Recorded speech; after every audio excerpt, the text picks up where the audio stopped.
Welcome back to city news. పట్టణ నరేంద్ర దేవ్ కాలనీలోని elementary school వద్ద మంగళవారం కురిసిన వర్షానికి భారీ వృక్షం నేల కొరిగింది. ఈ ఘటనలో ఆటో మరియు 2 ద్విచక్ర వాహనాలు ధ్వంసమయ్యాయి. ఎవరికి ఎటువంటి ప్రాణ నష్టం జరగకపోవడంతో ఆ ప్రాంత ప్రజలు ఊపిరి పీల్చుకున్నారు. చెట్లు ప్రమాదభరితంగా ఉన్నాయని అధికారులు చెట్లను తొలగించి ఎటువంటి ప్రమాదాలు జరగకుండా చూడాలని కాలనీ వాసులు విజ్ఞప్తి చేశారు.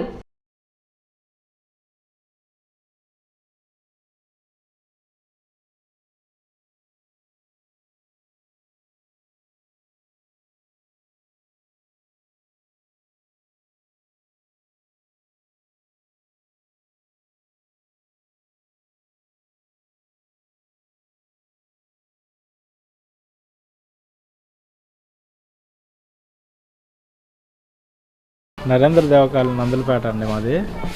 నా పేరు రెడ్డి గోపి. ఇక్కడ పిడుగుపాటు పడి ఈ చెట్టు సగానికి ఇరిగిపోయి మొత్తం ఆటోను ఈ 2 బళ్ళు మీద పడిపోయినాయి. ఏమో మొన్నే తీసుకున్నాను ఆటో. తీసుకొని ఈ మొత్తం పప్పు అయిపోయింది బండి అంతా. ప్రభుత్వాన్ని చూసుకొని సాయం చేస్తే బాగుంటుందని అనుకుంటున్నాను. ఈ ఇల్లు మీద కూడా పడిందండి. ఎదుర మా అన్నయ్య ఉంటారు. లోపల ఈ 2 బళ్ళు ఉన్నాయి. స్కూటీ ఒకటి, బైక్ ఒకటి, దాని మీద కూడా పడిపోయినాయి. ఈరోజు 3:30 జరిగిన ఈ గాలి వాన ఈ మెరుపులకి చెట్టు ఇరిగిపోయి పడటం జరిగింది. పడటం కూడా ఈ ఆటో ఈ రోడ్డు మొత్తం కూడా స్తంభించిపోయినట్టుగా ఈ చెట్టు మొత్తం పడి అటు 3 లక్షల రూపాయలు మొన్నే. అసలు ఎటువంటి జాబులు ఉద్యోగాలు మా ఇంట్లో ఏమి లేవు. దాని మీద ఆధారం ఉండేదాన్ని కూడా అది కూడా ఈరోజు చితికిపోయిన పరిస్థితి అయింది. అటు బండి 3 లక్షల రూపాయలు బండి పోయింది. ఒక బైకు, స్కూటీ మొత్తం పోయింది. మరి అధికారులకు ఫోన్ చేశాను, ఎవరు కూడా స్పందించలేదు. చాలా బాధేస్తుంది. కరెంటు కూడా ఏ రకంగా తీగలు అంటుకుంటే ఈ చెట్టు ఇదైద్దో, పిల్లలు పట్టుకుంటే ఏమైనా కరెంటు షాక్ కొట్టిద్దో అని కూడా భయం వేస్తుంది. వెంటనే మున్సిపాలిటీ సిబ్బంది కానీ మరి అధికారులు కానీ అందరూ కూడా వారు చేసిన సహాయాలు బట్టి మేము కూడా బాగుంటామని చెప్పి అనుకుంటున్నాను. మరి ఏ రకంగా వస్తారో వెంటనే ఈ న్యూస్ చూసిన వాళ్ళు మా యొక్క స్థితిగతులు కూడా చూడండి. చూసి మరి ఇట్లాంటి కార్యం ఇవి జరుగుతున్నాయి కాబట్టి దీనికి ఎలా నివారిస్తే బాగుంటుంది అనే దానికి అంత పెద్ద మాను చెట్టు పడతాం ఇల్లు కూడా మొత్తం కూడా షెడ్డుతో సహా మొత్తం కూడా ఎగిరిపోయిన పరిస్థితి. మరి ఎట్ట చూసినా కూడా మాకు 5 లక్షల రూపాయల నష్టమైన పరిస్థితుల్లో ఉన్నాము. తప్పకుండా మీరందరూ స్పందించాలి. నరేంద్ర దేవ కాలనీ అండి మాది. నందులపేటలో 3:30కి పిడుగుపడి స్కూటీ ఒకటి, బైక్ ఒకటి, ఆటో ఒకటి నుజ్జు అయిపోయిందండి. అదృష్టం ఏంటంటే పిల్లలకి ఏం కాలేదు. కొంచెం రేకుల మీద ఒకటి పడిందండి. దీనికి మీరేమైనా స్పందిస్తారని మేము మాట్లాడుతున్నామండి. జూలై 1వ తేదీ తెనాలి ఆర్టీసీ డిపోకు కొత్త బస్సులు రానున్నట్లు డిపో మేనేజర్ రాజశేఖర్ తెలిపారు. కొత్తగా మంజూరు అయిన బస్సులను మంత్రి మనోహర్ చే ప్రారంభించనున్నట్లు తెలిపారు. అదేవిధంగా విద్యార్థులకు బస్ పాస్లు ఇవ్వడం జరుగుతుందని, ఉదయం 7 గంటల నుండి రాత్రి 7 గంటల వరకు ఇందుకు సంబంధించి డిపోల్లో కౌంటర్ను ఏర్పాటు చేసినట్లు వెల్లడించారు. ప్రయాణికులకు ఎటువంటి సమస్యలు ఉన్నా తమ దృష్టికి తీసుకువస్తే వాటిని పరిష్కరించడం జరుగుతుందని తెలిపారు. ఆర్టీసీ అభివృద్ధికి ప్రయాణికులు సహకరించాలని ఆయన కోరారు. ఈ మధ్యకాలంలో మన తెనాలి డిపో నుండి గుంటూరు కానీ, విజయవాడ కానీ అన్ని రూట్లో కొత్తగా బస్ పాసులు ఇవ్వటం స్టార్ట్ చేయడమైంది. జూన్ 13వ తారీఖున మన బడి స్కూళ్ళు, కాలేజీలు, చిన్నపిల్లల కాన్వెంట్లు అన్నీ ఓపెన్ చేయడంలో భాగంగా మనం ప్రతిరోజు మార్నింగ్ 7 నుంచి రాత్రి 7 వరకు బస్ పాస్ కౌంటర్ని మీ అందరికీ అందుబాటులో ఉంచడం జరిగింది. ఈ బస్ పాసులు 1వ తరగతి నుంచి 10th క్లాసు పిల్లలకి అందరికీ ఫ్రీగా ఇవ్వడం జరుగుతుంది. అదేవిధంగా కాలేజీ పిల్లలకి 66% కన్స్ట్రక్షన్తో స్టూడెంట్ బస్ పాస్ ఇవ్వడం జరుగుతూ ఉంది. అదేవిధంగా వచ్చే నెల జూలై 1-2 తారీఖుల నుంచి మనకి తెనాలి డిపోకి 7-8 బస్సులు కొత్తగా రావడం జరుగుతూ ఉంటుంది. దానిలో భాగంగా గౌరవ మన తెనాలి మంత్రివర్యులు వారి చేత మన చాలా తొందరలో కొత్త బస్సులు ఓపెనింగ్ చేయించుకొని మన తెనాలి డిపో మరికొంత ముందడుగు వేయడానికి అవకాశం ఉంది. కాబట్టి అది కూడా చాలా తొందరలో గౌరవ మన మంత్రి గారి చేత మనం ఓపెన్ చేసుకోవడం జరుగుతుంది. YCP party councillor Mogal Ahmad పై పట్టణ 3 టౌన్ పోలీస్ స్టేషన్ లో కేసు నమోదైంది. ఇంటి విషయం వివాదంలో మల్లవరపు జయశ్రీ ఇంటిని బలవంతంగా అహ్మద్ పేరు మీద రాయించుకున్నాడని త్రీ టౌన్ పోలీస్ స్టేషన్లో జయశ్రీ ఫిర్యాదు చేయగా పోలీసులు కేసు నమోదు చేశారు. పలు సెక్షన్ల కింద కౌన్సిలర్ అహ్మద్ పై కేసులు నమోదు చేశారు. గతంలో కూడా పలు స్థలాలు దౌర్జన్యంగా అక్రమంగా రాయించుకున్నట్లు అహ్మద్ పై పలు ఆరోపణలు ఉన్నాయని పోలీసులు తెలిపారు. బాలాజీరావుపేటలో క్లినిక్ నివాసం రెండు ఒకే సాట్ అండి. మొగల్ అహ్మద్ అనే మా వార్డు కౌన్సిలర్ అండి. ఆయనకి బాగాలేదని, ఆరోగ్యం బాగాలేదని హాస్పిటల్కి, శ్రీచక్ర హాస్పిటల్కి తీసుకెళ్ళమని అడగ ఆయన తీసుకెళ్ళాడండి. ఆ సమయంలో ఎవరో ఒక 5గురు ఎవరో ఎప్పుడు రాలేదండి. వాళ్ళు వచ్చి బాగోలేదని గ్యాస్ ఇంజెక్షన్ చేయమంటే మా ఆయన అడిగి నేను చేశానండి. ఆ ఇంజెక్షన్ చేయంగానే కళ్ళు తిరిగి కింద పడిపోయిందండి. కింద పడిపోయి వాళ్ళందరూ నన్ను ఏంటి పడిపోయింది ఏంటని చెప్పని కొట్టి అదంతా అన్నీ బాగానే ఉన్నాయండి. కొట్టి ఆటోలో తీసుకొని ఆమెని హాస్పిటల్లో తీసుకెళ్దాం పదా అని చెప్పని హాస్పిటల్లో తీసుకెళ్లారండి.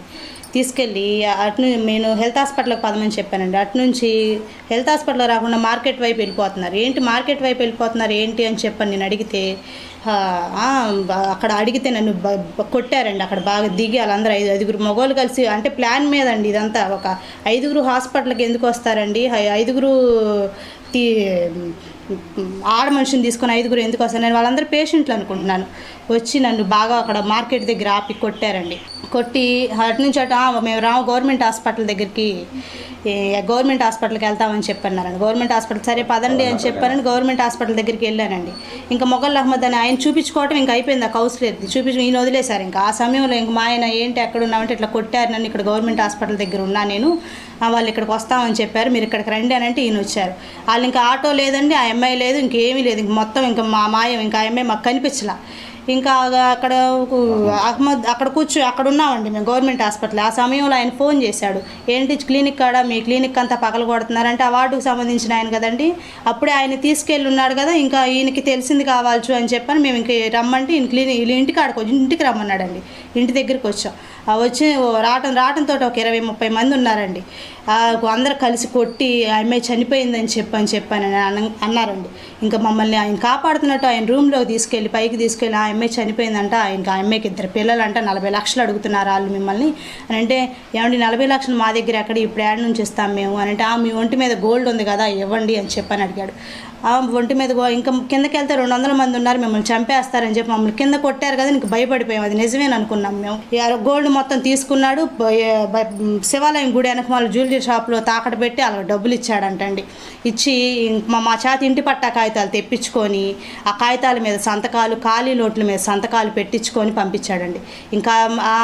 ఇంకా అసలు సాయంత్రం మన వీనస్ డిఆర్ దగ్గరికి పిలిపించి ఇక్కడితో అయిపోయింది, ఇంకా దీన్ని ఏమి ఇచ్చేయద్దు, ఇంకా చనిపోయిన అమ్మాయి అవన్నీ ఇంకా అసలు అదంతా ఏమి మర్చిపోండి, ఇంకా దాని గురించి ఇంకా నుంచి రేపు నుంచి క్లినిక్ స్టార్ట్ చేసుకోండి అని చెప్పాడండి. బాలాజీరావుపేటలో క్లినిక్ నడుపుకుంటున్నా అండి. మొగల్ అహ్మద్ అనే కౌన్సిలర్ నాకు ఆరోగ్యం బాగోలేదు, దగ్గు తగ్గట్లేదంటే శ్రీచక్ర హాస్పిటల్కి తీసుకెళ్ళాను సార్. ఆ సమయంలో మా ఆవిడ అతన్ని చూపించేసి ఆరోగ్యపరంగా అన్ని టెస్టులు చేయించి మందులు రాసి బయటకు వచ్చినాక మా మిస్సెస్ ఫోన్ చేసి క్లినిక్ దగ్గర ఏదో న్యూసెన్స్ జరుగుతుందంటే నేను గవర్నమెంట్ హాస్పిటల్ దగ్గరికి వెళ్ళాను సార్. ఆ టైంలో అహ్మద్ నాకు ఫోన్ చేసి మీ క్లినిక్ దగ్గర ఏదో న్యూసెన్స్ జరుగుతుందంట, మీరు ముందు అర్జెంటుగా నా దగ్గరకు రమ్మంటే అతని అపార్ట్మెంట్లో కిందకి వెళ్ళామండి. ఈలోపు ఇద్దరు మా మీద దాడి చేశారు. దాడి చేస్తే మేము భయకంపితులు అయితే మీకేం కాదు నువ్వు మా ఇంట్లో పదా అని వాళ్ళ ఇంట్లోకి తీసుకెళ్లారండి.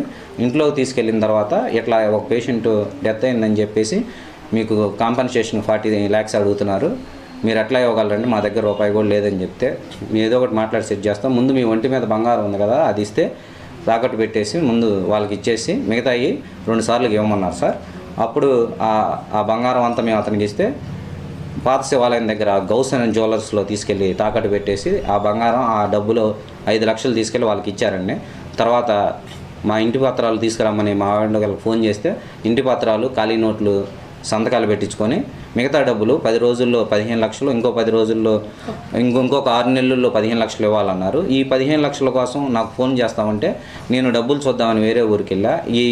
వేరే ఊరికి వెళ్ళి ఫోన్ చేస్తాను, ఫోన్ ఆఫ్ చేస్తే ఆఫ్ చేసిన టైంలో నా భార్య వాళ్ళ తల్లిని ఇంటికాడ నుంచి తీసుకెళ్ళి బాలాజీరావుపేటలో పాయకరాల దొడ్ల దగ్గర ఆడవాళ్ళు మగవాళ్ళు అందరూ కలిసి నా భార్యని ఎంతో తీవ్రంగా హింసించారని నా భార్య చెప్పింది సార్. సిటీ న్యూస్ ముగించే ముందు ముఖ్యాంశాలు మరోసారి.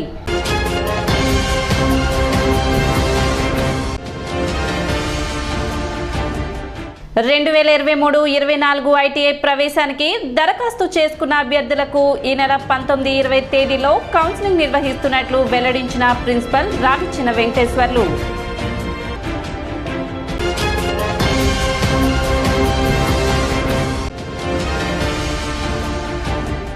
మంగళవారం కురిసిన భారీ వర్షానికి జలమయమైన పట్టణ ప్రధాన రహదారులు.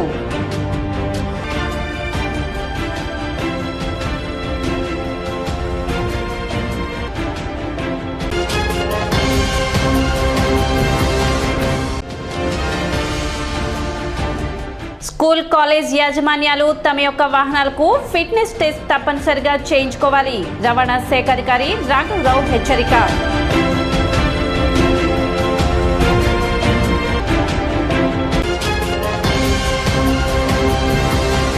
సిటీ న్యూస్ ఇంతటితో సమాప్తం. నమస్కారం.